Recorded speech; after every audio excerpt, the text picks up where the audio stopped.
Hola, mi nombre es Silvana Núñez, soy estudiante de cirugía de la maestra Santa Marta y en este video vamos a tratar algunas consideraciones de la enfermedad de Crohn. Hablaremos de las complicaciones quirúrgicas que presentan estos pacientes, pero primero debemos saber que la enfermedad de Crohn es un trastorno crónico inflamatorio del tubo digestivo que puede afectar cualquier segmento de este, desde la boca hasta el ano, viendo una mayor frecuencia en el segmento ileocólico con un 50% de los casos, seguido del segmento ileal con un 30% de los casos y solo un 20% de los casos con afectación colónica. La patogénesis de esta enfermedad permanece desconocida, pero se cree que existe un componente genético asociado a su etiología.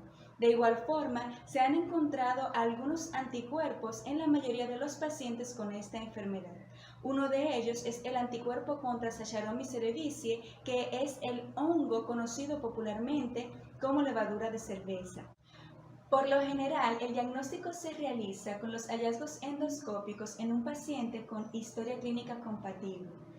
Debe considerarse el diagnóstico de enfermedad de Crohn en aquellos que se presenten con dolor abdominal agudo o crónico, sobre todo cuando se localice en el cuadrante inferior derecho, además de diarrea crónica, datos de inflamación en la radiografía o la endoscopía, cuando descubrimos fístulas o estenosis y cuando tenemos evidencia de inflamación o granulomas en el estudio histológico del intestino.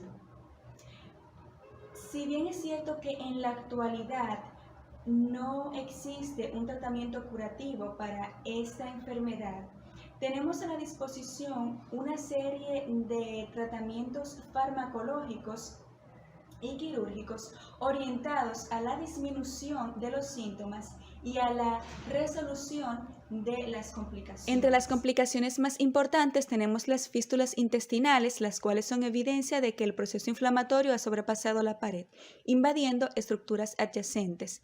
El riesgo de un paciente portador de enfermedad de Crohn de desarrollar esta complicación es de aproximadamente 20 a 40%.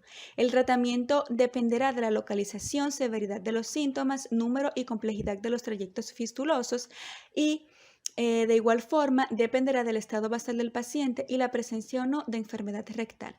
Aquí les dejo un resumen de los tipos de fístulas y su abordaje. La fístula enteroentérica o enterocolónica dependerá su abordaje de si el trayecto fistuloso es corto y asintomático, solo se observará. En trayectos fistulosos largos y con síntomas, se recomienda la técnica quirúrgica de resección y anastomosis. En las fístulas enterocutáneas o perianales, la técnica quirúrgica recomendada es resecar el segmento fistulado, realizar anastomosis enteroenteral y protegerla con una ostomía proximal a la anastomosis. Hay que tomar en cuenta algo importante de las fístulas enterocutáneas es que la mayoría de los casos son producto de una operación, una intervención quirúrgica previa y estas pueden aparecer de forma temprana o tardía. Se dice que aparecen de forma temprana cuando ocurre antes de los 7 días del postoperatorio y de forma tardía cuando ocurren después de los 7 días del postoperatorio. En las fístulas duodenales o gastrocólicas, la técnica quirúrgica es resecar el asa enferma, reparación del estómago y el duodeno. En las fístulas uretrales o iliovesicales, la técnica quirúrgica recomendada es resecar el asa enferma, reparación de la vejiga y el uréter.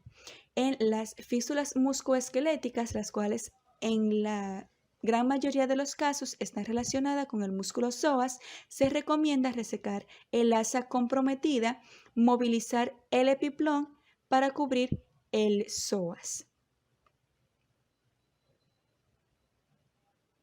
Otra de las complicaciones de los pacientes con enfermedad de Crohn son las estenosis. La etiología de la estenosis está relacionada con los repetidos episodios de inflamación, resolución y remodelación de la pared del intestino, transformando el tejido sano en uno grueso, duro y estrecho. En aquellos con cirugía previa, la principal causa son las bridas. En los que no tienen antecedentes, la causa de la obstrucción puede ser solamente inflamatoria del asa intestinal. Algunas de las técnicas empleadas para resolver la estenosis son resección, bypass, dilatación endoscópica cuando la estenosis es menor de 4 centímetros y la enteroplastía. La enteroplastía es una técnica que inicialmente fue descrita para el tratamiento en pacientes con tuberculosis intestinal, pero a partir de 1982 fue adoptada para el tratamiento de estenosis por enfermedad de Crohn. A raíz de una publicación de manejo con esta técnica a 9 pacientes, las indicaciones clásicas de enteroplastías se las dejo resumidas en esta tabla. Existen varias técnicas de enteroplastías de intestino delgado, sin embargo, las más importantes son la técnica de Heineck-Mikulits, la técnica de Figny y la técnica de Michelazzi. Si hablamos de complicaciones de enfermedad de Crohn, las manifestaciones perianales estarán siempre como punto de preocupación, ya que éstas han sido descritas clásicamente como un factor de riesgo de comportamiento agresivo de la enfermedad, especialmente si se encuentran al momento del diagnóstico. Esta es una de las manifestaciones que más afectan la calidad de vida del paciente. Las manifestaciones perianales son muy variables y estas pueden incluir plicomas, fisuras, úlceras, abscesos, fístulas y estenosis anal. Haciendo un resumen de lo que debes recordar, la enfermedad de Crohn es un trastorno intestinal inflamatorio crónico de etiología desconocida. Se caracteriza por la afectación de múltiples segmentos del tracto gastrointestinal. El segmento más afectado es el ileocólico. Se pueden agrupar sus manifestaciones en 3 fenotipos: estenosantes, fistulizantes e inflamatorias. El tratamiento es principalmente clínico, siendo las complicaciones en general de tratamiento quirúrgico.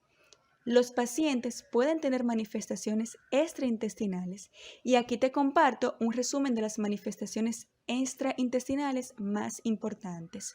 Muchas gracias.